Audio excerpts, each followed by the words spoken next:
Shane Black, actually wrote this is like his first script out of film school. He was 23 when he wrote this, Hmm. which frustrates me, honestly, that he was just like immediately successful right out of school.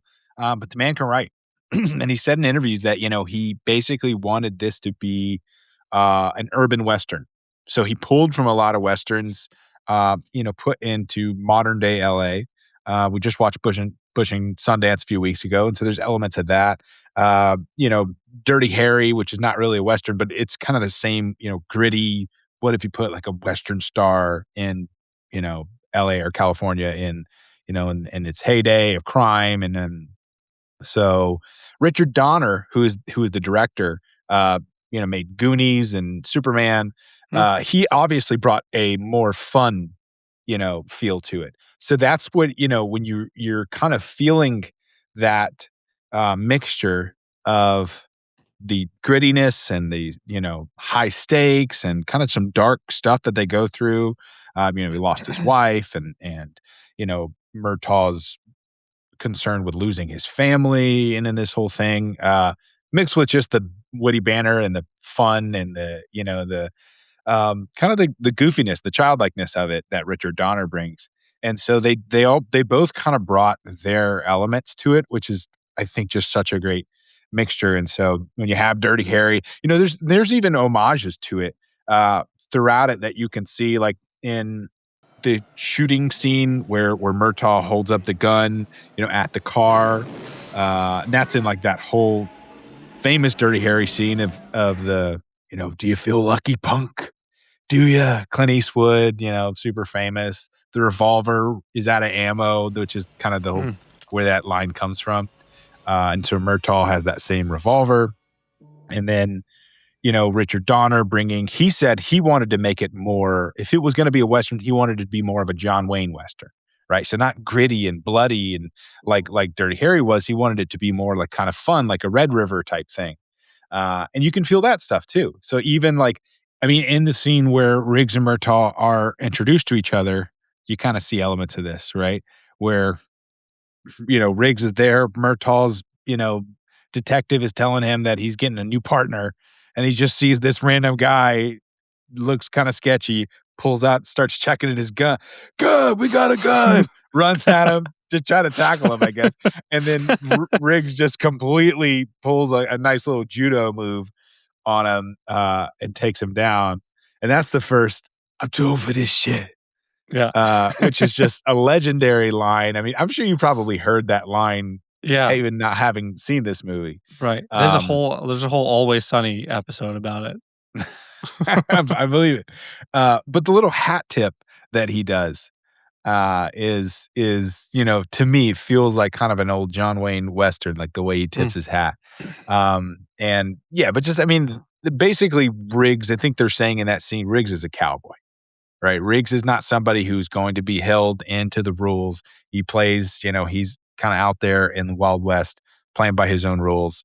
Ironically, actually, in 1994, a movie came out called Maverick with Mel Gibson, where he plays a cowboy outlaw. I have seen that one. So, funny thing in that, Danny Glover has a kind of a cameo in it, where he's like the bank robber.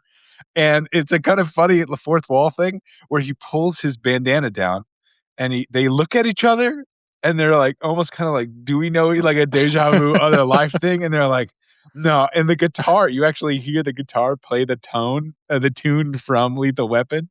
Come on! Hurry up! Hurry up! Hey! Oh, I'm sorry. Give me that.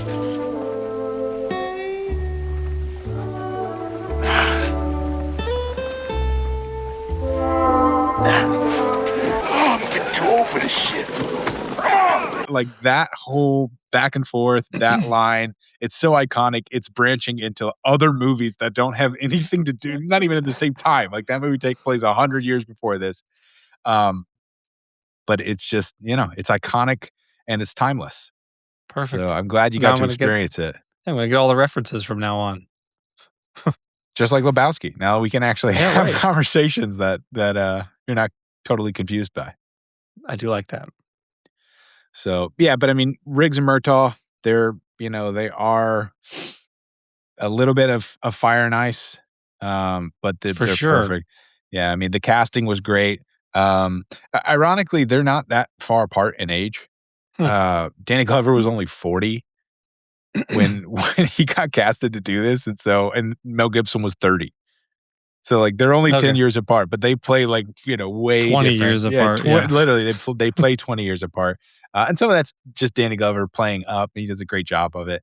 But, they pretty consistently reiterate that he's old. Like, the whole movie, they're like, Yeah, as a reminder, he's old. Yeah, it's his 50th birthday. They point that out. Yep. So, not that that's terribly old, but he's thinking about retirement and all this. He's got, kind of everything to lose. He's got this partner who's got a death wish, and he's super happy. It's a really cool motif, the way that they built that, where the partners are so much a dichotomy from one another. Right. I mean, retirement at 50, gosh. Those were the days, right? The 80s. He's thinking It was the about 80s when you could actually retire at 50. You're like, I'm so old. Right, I feel like people seemed older at 50 in 1987. Though. Yeah, I think that's I wasn't alive, but I'm assuming.